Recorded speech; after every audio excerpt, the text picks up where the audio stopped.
Well, so we're gonna talk a little bit tonight about the Ten Commandments, and I'm not gonna belabor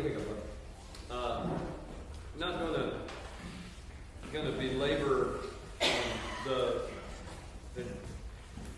study part so much, because there's another part that I want us to get to in this as sort of a self-reflection using the Ten Commandments. And it's really an eye-opener. But I did want to point out a couple of things. In our Articles of Religion, for both the Methodist and the Anglican Church, these were the original Church of England Articles of Religion. Methodist kept them because Wesley was an Anglican. Article number 6 of the Old Testament talks about the Old Testament, obviously, but it also goes into some sort of, if you're not paying attention, it could be strange discussion about different kinds of law in the Old Testament.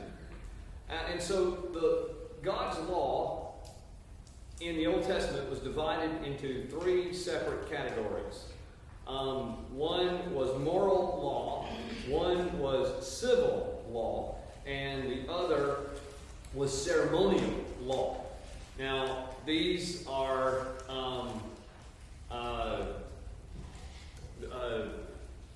the way Israel governed itself, the way the religion established rules, and the way God established His people as a set-apart community.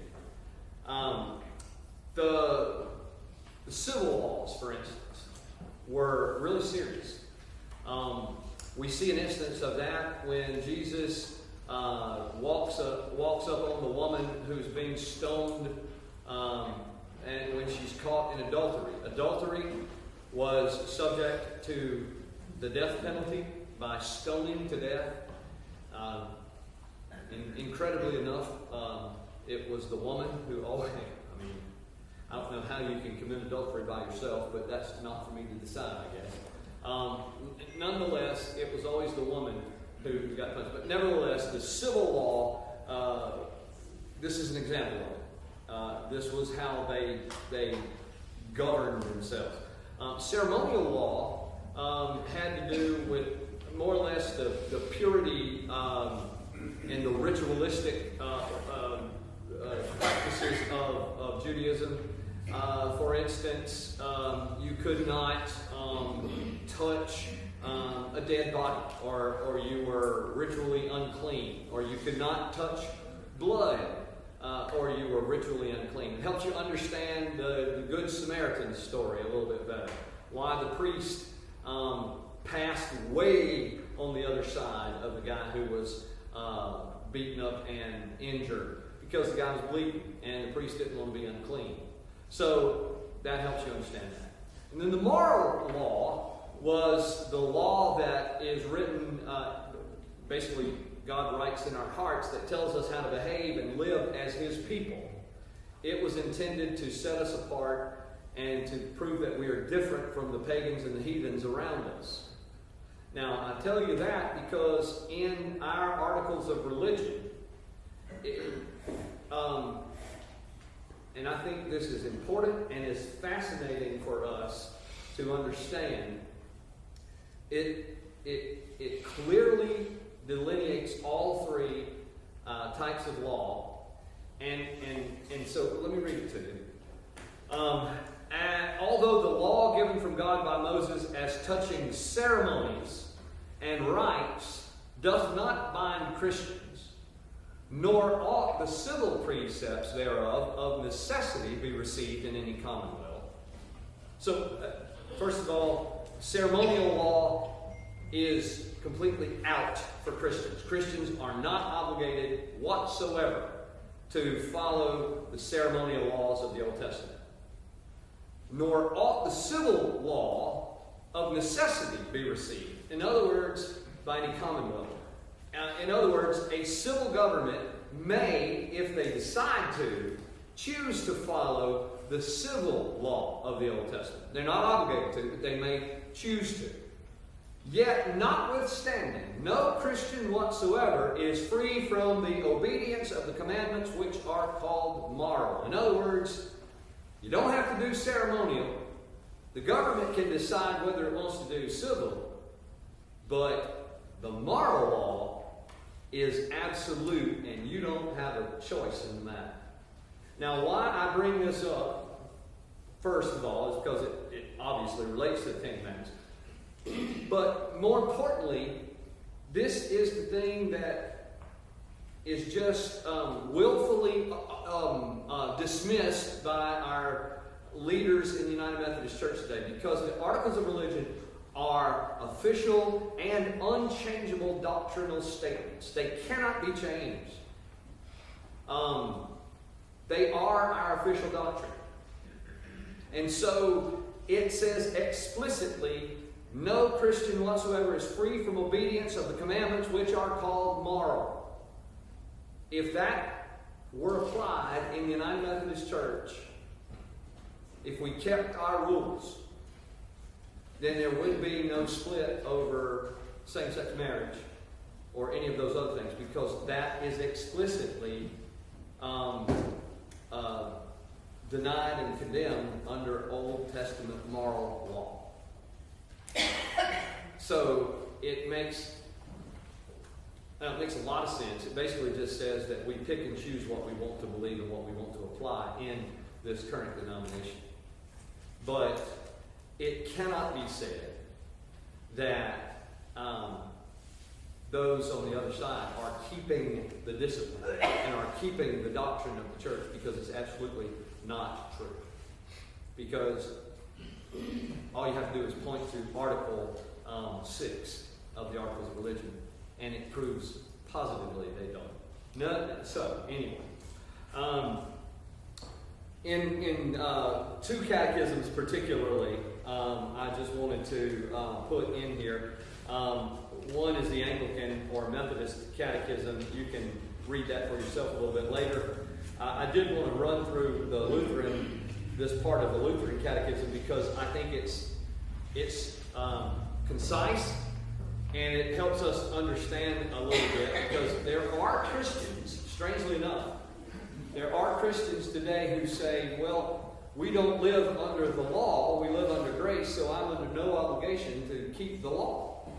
Well, that is actually called antinomianism. Basically, against the law.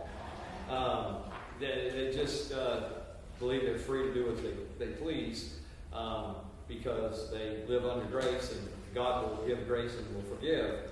But that's not true. I love how this is. So the question and answer process. How many kinds of law did God give in the Old Testament?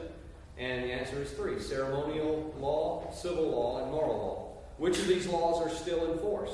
Moral law. The Lutherans say the same thing, which is contained in the Ten Commandments. Can this law be abolished? No, because it was founded on God's holy and righteous nature. Let's move on down. Can we be saved by this law? No, because no one since the fall can keep the law perfectly. Does the law then profit us at all? Yes, very much.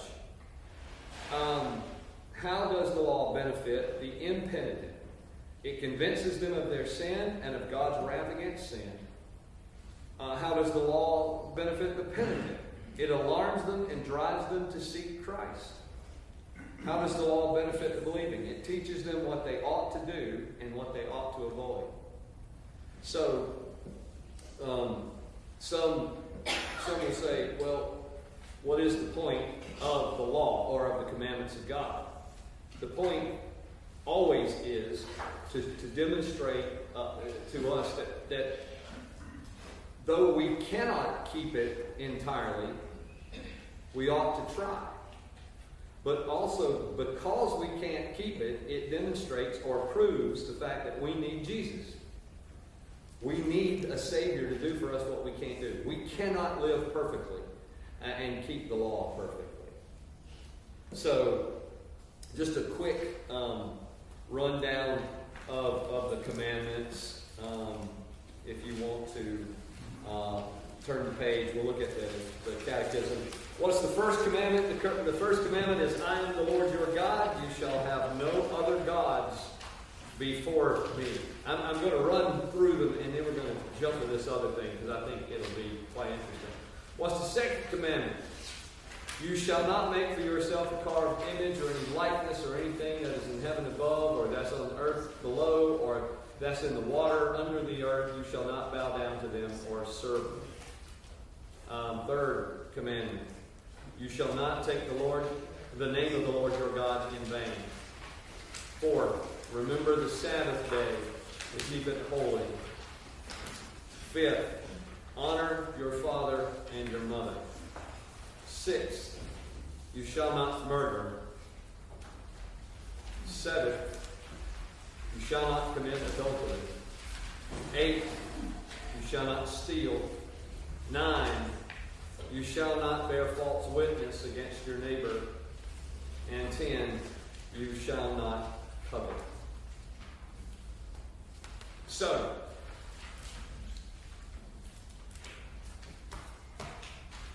some 300-400 years ago, someone in Europe, and I'm not quite certain, I want to think he was a Lutheran, but he may well have been a Presbyterian, put together a self-examination, a way that we could just reflect on how well we're living the Christian life by using the Ten Commandments. And since it's been updated, and I've even sort of not changed the meaning of anything, but changed the wording so it's a little bit more modern in some places I haven't. So basically what you're supposed to do is take the commandments and then ask yourselves these questions and see if you've kept them. Now what's interesting is if you and I just looked at the Ten Commandments, we'd come through and say, hey, no, I have no other gods before God. I don't have any idols. I have never committed adultery. I don't lie. Well, see. But you know what I mean. I don't covet. I haven't killed anyone. I haven't murdered anybody. Well, they are what they are, but they are much more than they appear. So let's take a look. So when we say the first commandment is basically about pride. So ask yourself, have you been more interested in yourself than you have in God?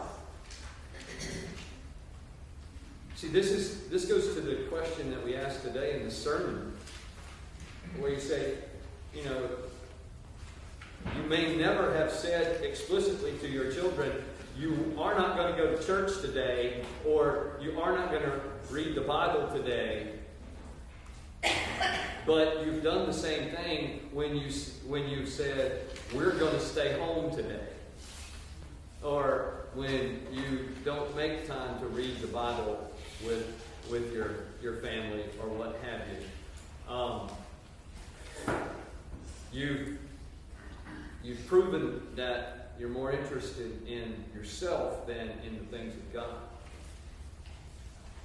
Have you made it your chief aim to always be on top, number one? Remember, that was the sin of Lucifer.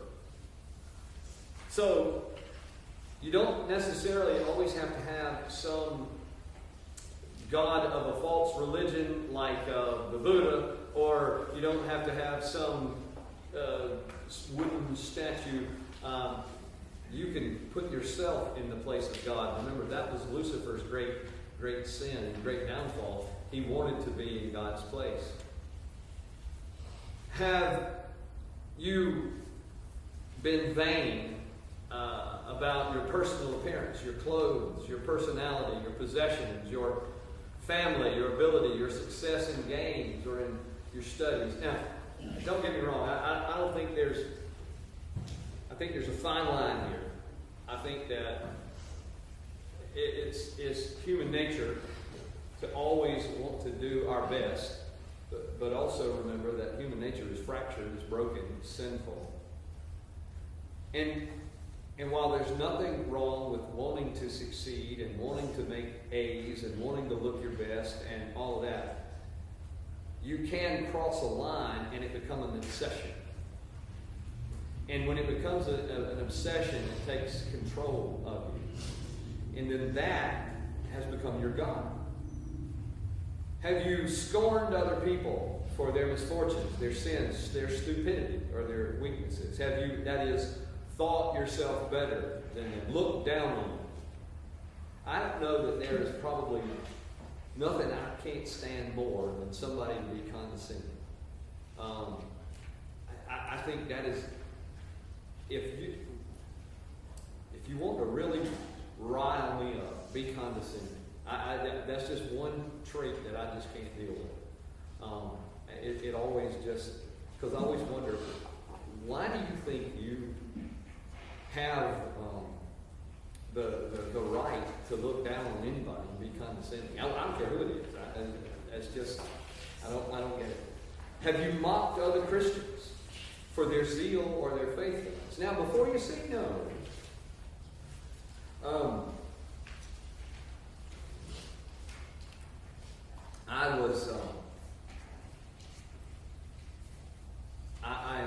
I'm interested in what other Christians do, and so I have to tell you. Well, I'll tell you a fun thing first, and then I'll tell you something a bit more serious. So when I lived down in Branchville, does anybody know what Branchville is? I think so. Branchville is the last holdout in South Carolina before you fall off into the swamp. It is the last incorporated town in Orangeburg County. It's down close to Walterboro. And it's a glorious place. We love living there. But I had a couple of friends who were pastors, the Baptist minister and the Lutheran pastor. And we played golf. There was a little 9-hole golf course out there. We played golf a lot. But they wouldn't play with each other because the Lutheran pastor smoked cigars and drank while he played, drank beer while he played golf. And he would be condescending about the Baptist preacher because, he'd always talk about, the sanctimonious Bob Jones fundamentalist, even though he wasn't a Bob Jones fundamentalist. So that was the way he looked down at it. And the Baptist preacher was even worse because he just thought the Lutheran pastor was going to hell in a drunken, smoking stupor. And I said, play with us. I said, I'm tired of splitting up my time playing with y'all. He said, I'm not playing with him because he smokes and he drinks. And I said, but you're fat. What's the difference? Gluttony is a sin. But he didn't take kind of that. But that's what I mean. When we denominations tend to do that, we look down on people for things they do. I mean, I know I have family members who go to very non-liturgical churches who think that it's the silliest thing in the world that I wear a robe on Sunday. And then I've heard people talk, and since we are in such a good relationship with the Church of God, I've heard people look down on Pentecostals because they speak in tongues. But this is what we're talking about, mocking other Christians for their zeal and their faithfulness. It's in violation of that first commandment. Have we talked too much and called attention to ourselves? I'm afraid of that one. That one hits too close to home. Have we been sorry for ourselves and self-pitying? You see what that is? It all just draws us to being the center of attention. When it's all about us, it's not about God. Have you refused to admit that you're in the wrong? Refused to apologize? If you do that, you set yourself up as being above everybody. Again, above God. Have you been resentful or suspicious of other people through being oversensitive? Touchy, we call it. You know, people have to walk on eggshells around you because, you can't say anything that's going to set, the king or queen off. See, that just sets you in a more godlike position. Have you been stubborn and self-willed? That one really hits close to home. But you see where this is going and how it helps us to look at ourselves. What other gods am I worshiping? Money, power, myself, my own preconceived notions and prejudices, my rights, my privileges, my pleasure, my vocation, alcohol, drugs, other substances, sensual desire, my family. Have you denied, rejected, or ignored the Bible and the teaching of the church? And so, how does this apply? Because God is the one who wrote the Bible, and He didn't leave it to us to correct it or to change it. So when we step into that role, we place ourselves in the position of God. Likewise, denying the Trinity, the resurrection, the exclusivity of Christ, other cardinal doctrines of the faith. Have we believed or promoted doctrines or beliefs that are contrary to Scripture and the faith of the church? This really hits home to where we are in our denominational situation. Have we believed or been complicit in promoting a lot of isms? Universalism, the idea that everybody's going to heaven no matter what. Relativism, the idea that you can have your truth and you can have your truth and that there's not one ultimate truth, but there's not any possible way that relativism can be true and Christianity can be true, because Jesus says, I am the way and the truth and the life, and if Jesus is the truth, there can't be another truth. Deism is the idea that there is a God, but He's not a personal God. Secularism, you know what that is. Syncretism is mixing a bunch of other religions and other heresies. So, have you supported behaviors, causes that God has expressly condemned in Scripture and called His children to separate from? And here's a big one. And sometimes you don't even know what to do with this, because I don't know how you can avoid it, to be honest with you. But have you supported political leaders who support positions and policies that are contrary to God's will, the Scriptures, and the teaching of the church? I think in some instances the answers are more clear than in others, but I'm not sure that you can find a politician that doesn't lapse off into that. But again, I do think it's clearer in some things than it is in others. Moving on to number 2, which is all about idolatry. You shall not make for yourself any graven image, etc., etc., etc.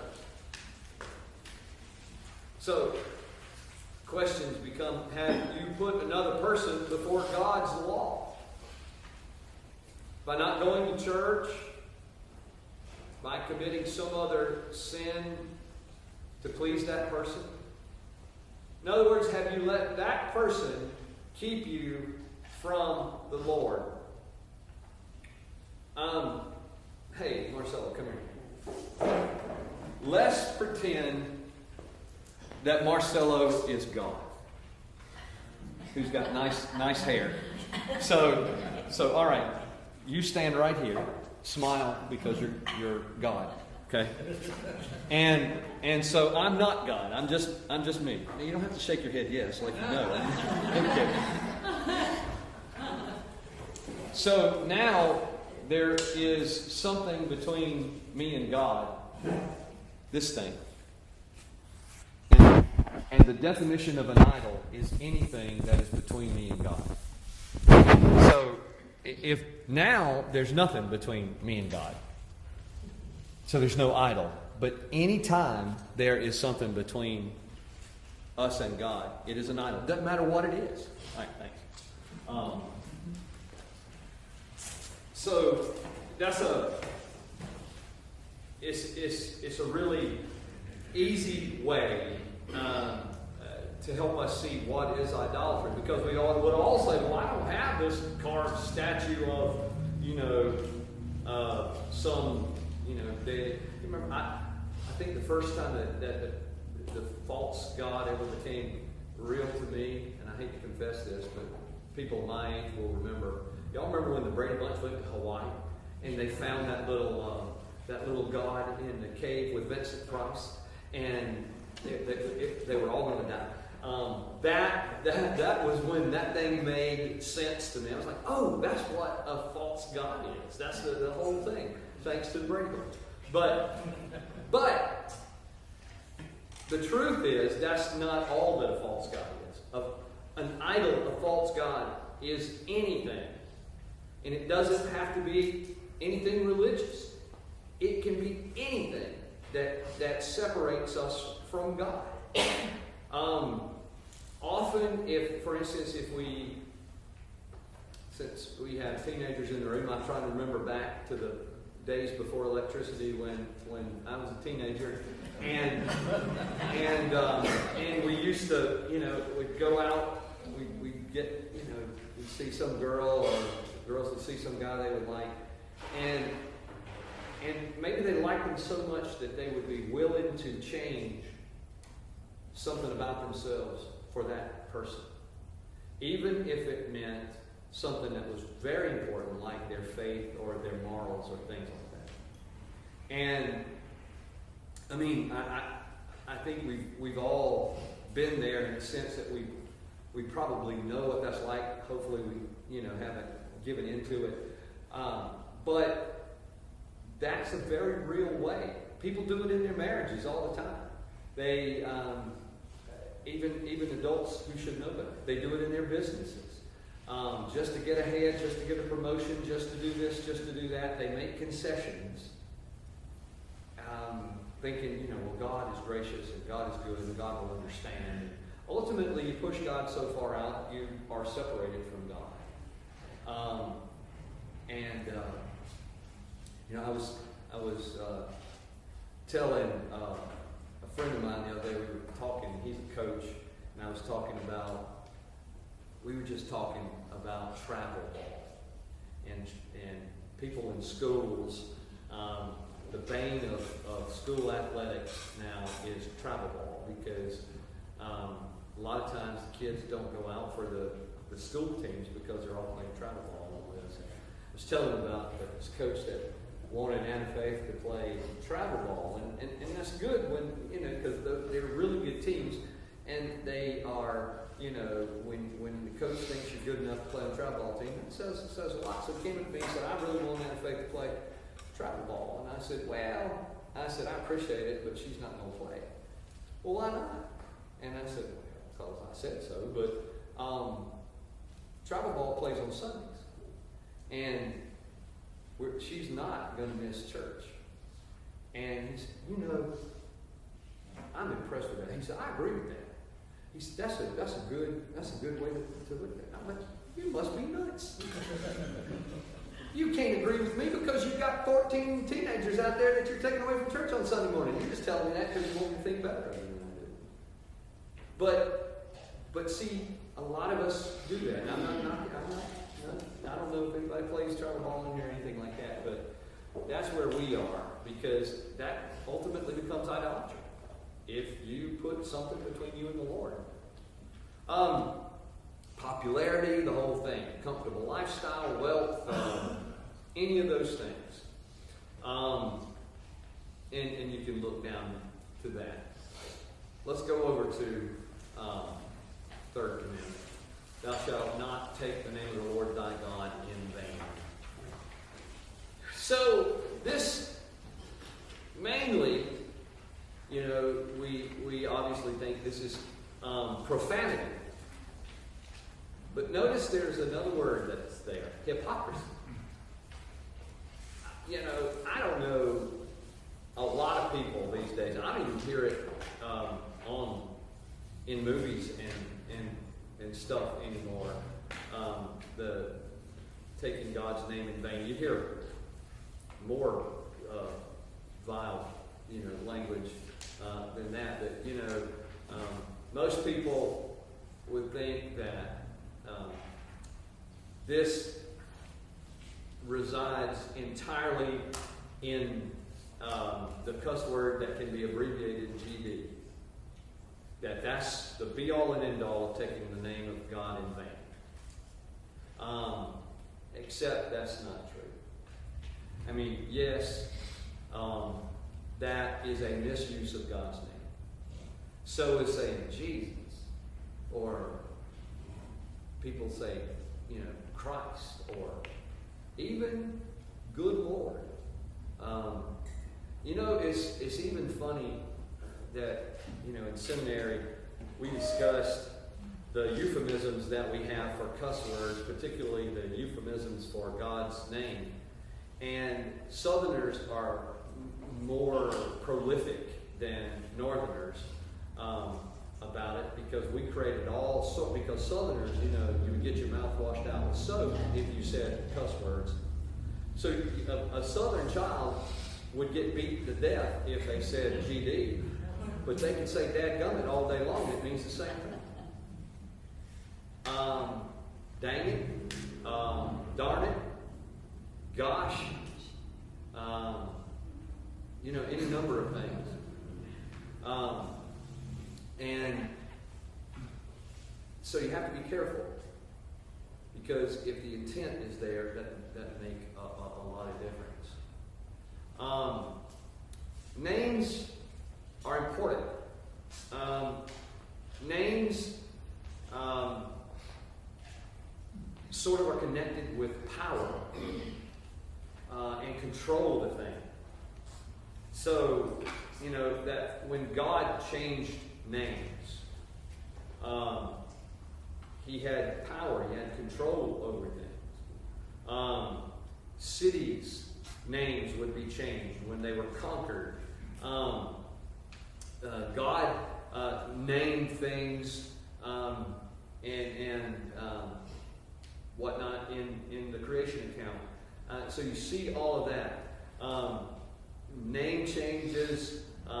Names indicated new stages of life. Abram to Abraham, and Sarai to Sarah, and Jacob to Israel, and Saul to Paul, and all of this.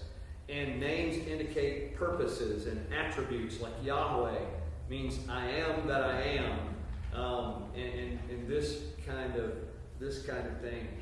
So to misuse the name is to degrade the name. It's to use it in a way that almost indicates that you have control of the name that you speak.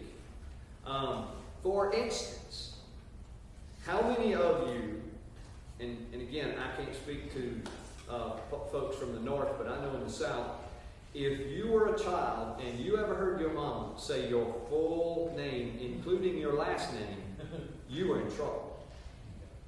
It meant that you better get there immediately. You were going to get punished for some reason. And because she issued the entire name, she had complete authority to do what she was about to do. And y'all relate to that, right?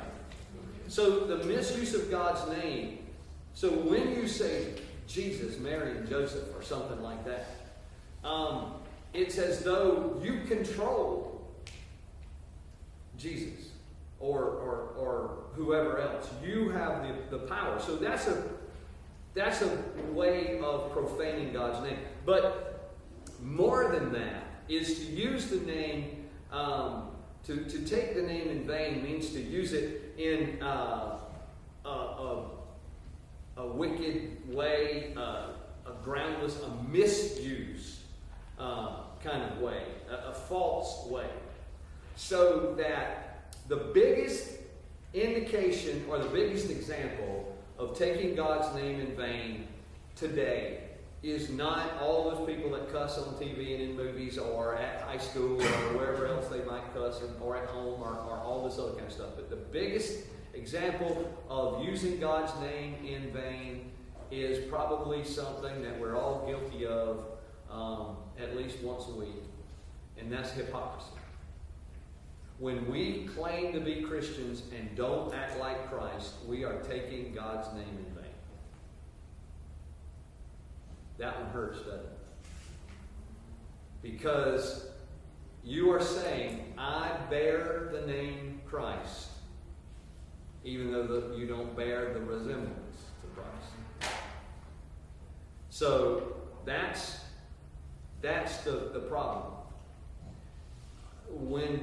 And again, you can work that out all sorts of ways. When you see these Christians who no longer believe anything, or who are leading the church astray, or who are doing that, they're guilty of a lot of things. False teaching, false prophecy, the whole thing. But they're also guilty of breaking this commandment, because they're pretending to be something they're not, and they're using the name of Christ wrong. Let's jump to the next one. Remember the Sabbath day, keep it holy.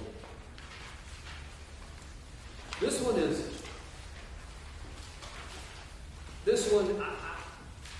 one I think that we all just ought to be thankful for God's grace, because I'm not sure that this one is not the one we mess up most. The intent of the Sabbath, for us, the Sabbath is Sunday. It is a day of rest. It is a day to only glorify God. I remember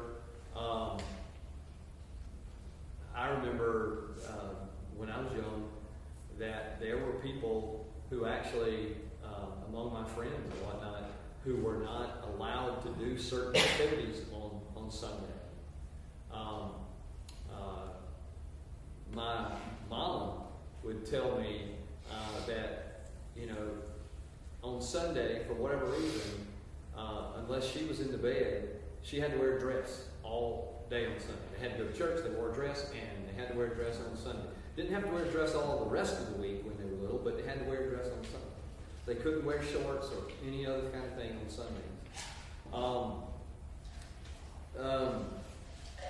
We had blue laws and all that prevented people from doing things on Sunday, but this is more about our own personal intent. So, have you missed church on Sunday when you could have gone? I'm not talking about when you were prevented from going because of sickness, because of, your car broke down, because you had to work, because of whatever. But have you missed it when you could have gone? And I'm also not talking about when your children give you fits. Faith and Anna Faith have been gone to Florida since, I don't know, seems like 3 months ago.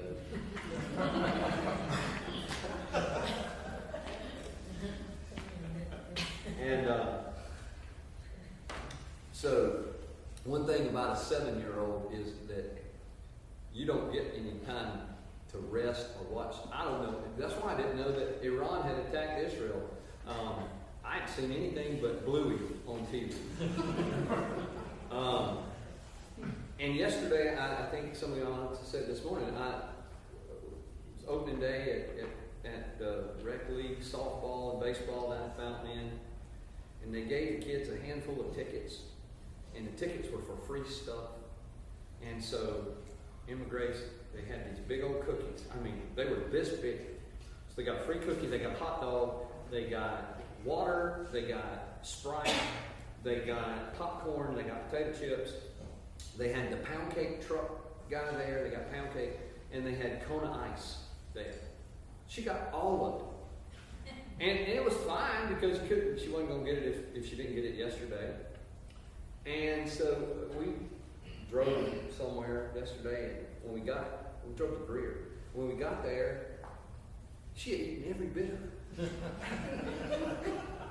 And then she wanted something else a little bit later.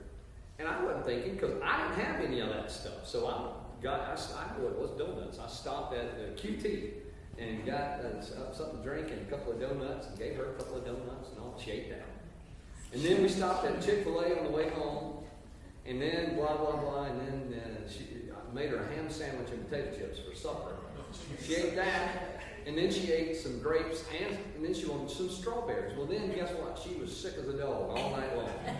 Don't forget the Pringles she shared with the dog. The Pringles, that's right. She ate half a thing of Pringles and a pizza flavored Pringles, and the dog ate the rest of them. And so, you know, she was sick as a dog, and she didn't sleep. She finally went to sleep, I think, maybe about 6 o'clock this morning. And that's when I finally was able to cut the TV on and see what was going on in the world. And I woke her up and I said, honey, we got to go to church. Because I knew she didn't have any bug. I knew it was just my fault that I let her eat junk all day. And she didn't want to go. And I said, you don't have a choice. You're going. If you sleep in church, that's fine. But you're going to be with Miss Cindy or Miss Rebecca, and you're just going to, because I can't leave you at home. A lot of times, I think, and it's not a pat on the back because I didn't have a choice. I had to be here, obviously. But I do think parents a lot of times take the path of least resistance and would have probably said, you know what, we're just going to stay home. And that's not necessarily teaching them a good lesson. I remember when I was a kid, my brother, you know, we had 2 pair of shoes. We had shoes that we wore through the week, and we had church shoes. And Sunday morning, a miracle would happen in our house. My brother would lose both pair of shoes. Like elves came in the house, and both of them would be gone. And it didn't matter if it was 12 degrees outside and snow, and Mama would say, well, then you're going barefooted. He said, I can't go to church with no shoes on. I'm talking about Mark. And I would, I can't go to church if I don't have shoes. Mom would say, yeah, you can. You'll just go barefooted. People used to go barefooted. Jesus went barefooted. See, today people, I'm afraid, just give in. And they say, you know, it's not worth it. But it's not worth it not to go. Because we're not, and people say, well, you know, I don't want to force my kids to go to church. Why not? Give me a reason why not. Force them to go to church. Because if you don't, what else are they going to do? If they're in church, if they're with the faithful, the Holy Spirit is present. And the Bible is very clear that God's Word, when it goes out, it does not just go nowhere. It does not return void. They may hear it without knowing they heard it. And then one day it will click. Absolutely make your kids go to church. Absolutely do that. For a lot of reasons, not the least of which is that it honors and keeps the Sabbath day holy. Let's get down to honor your father and mother, disobedience. Now this is an interesting one.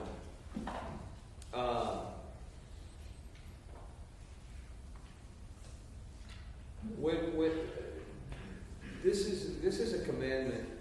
In fact, let me turn to it in my Bible here.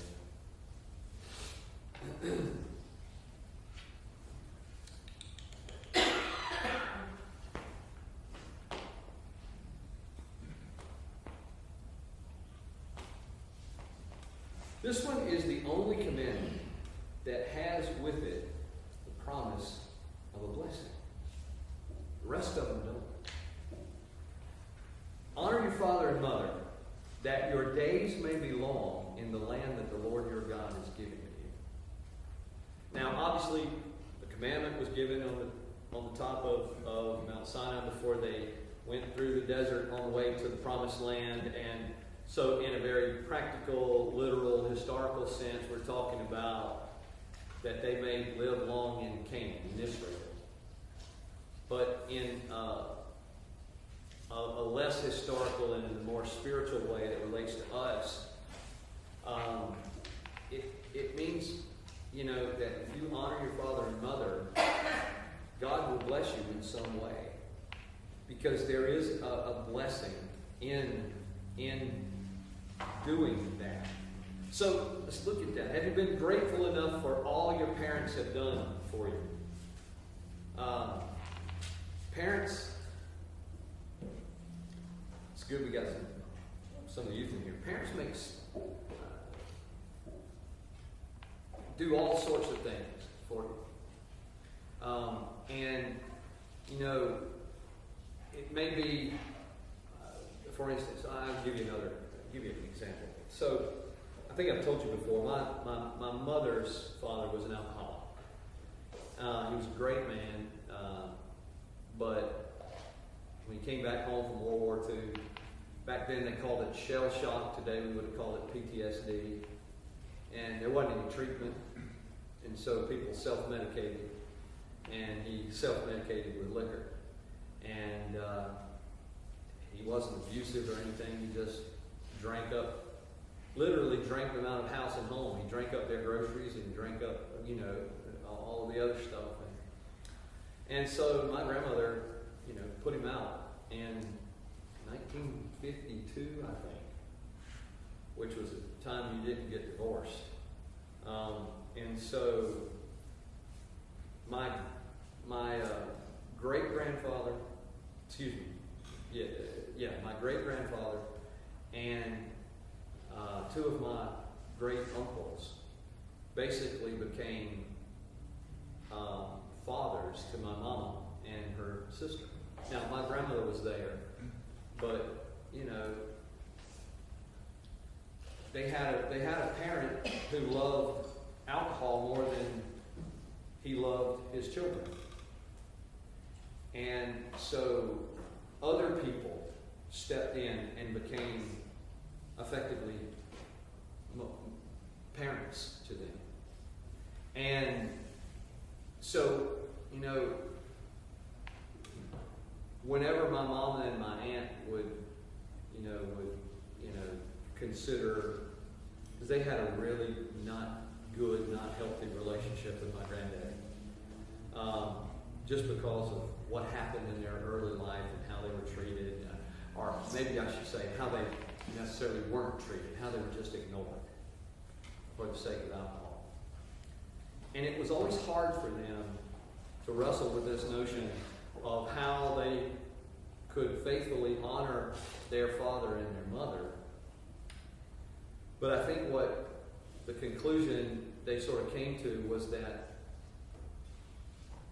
they had this biological father who was not much of a father. He gave them life, but that was about it.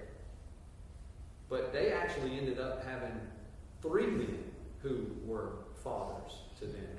2 of their uncles and their granddad. And so they gave honor to them because those men stepped in when they didn't have to, in a sense. And they gave them the kind of love and the kind of support and everything else that they needed in their lives. So while there was still a biblical requirement to somehow give thanks to God that their biological father had brought them into the world, they had this blessing of other people coming into their lives, relatives, uncles, grandfather, and stepping into the role of daddy, and being exactly what they needed. And so I think that's more common today than we know. I have family members who have stepped in and are raising children who might be, who they didn't give birth to, but they're related to. Let's just put it that way. And so this speaks a lot about them, but also for the children that they're raising. It also says these are the people God has placed in your life. Being a father and a mother does not necessarily mean that you have to be blood related or the biological parent. A godly father and mother is somebody that God placed in your life to be the father and mother God wants you to have. And so you honor those people. And so how do we do that? Do they know that we love them? Do they know that we appreciate what they're doing for us when they didn't have to do it for us?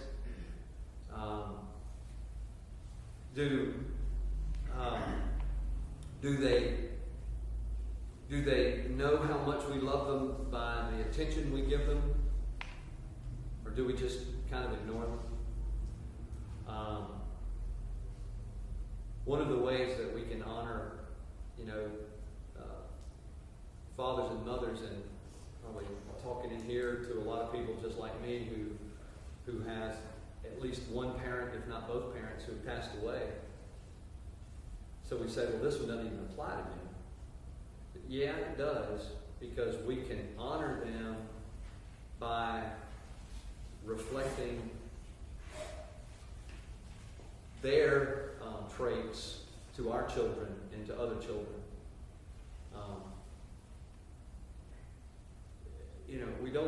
We don't learn in a vacuum. And so if you had good parents, or good grandparents, or good people who became your parents, even though they weren't, biologically your parents, and now they're passed on, be the kind of people they were. That's a way to honor them.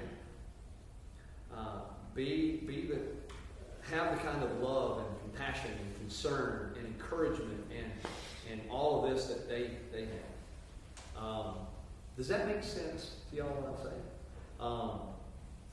saying? It's really, this one is deeply emotional because everybody's experience of father and mother is not the same. And then, as we get older, everybody doesn't have a living father and mother. And then, we have, people, who are in different, situations.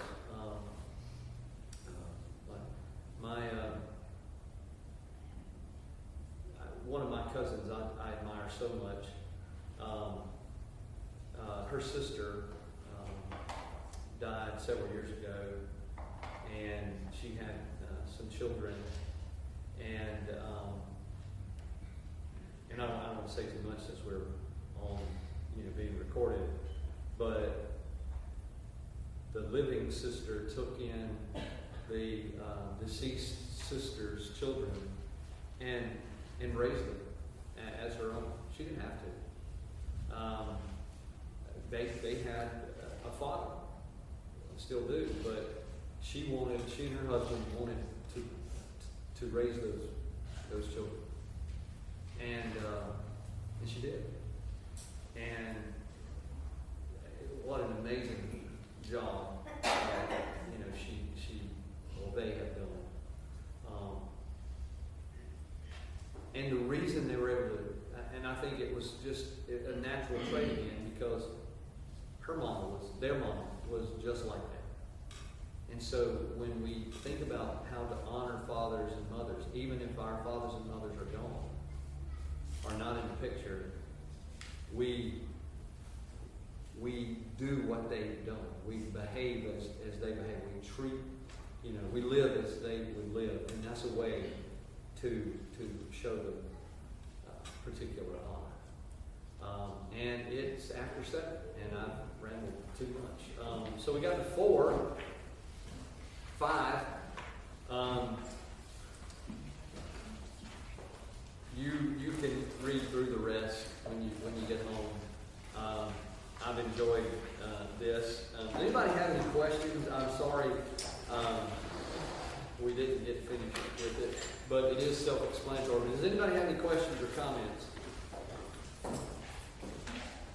None? Well, the children are banging at the door.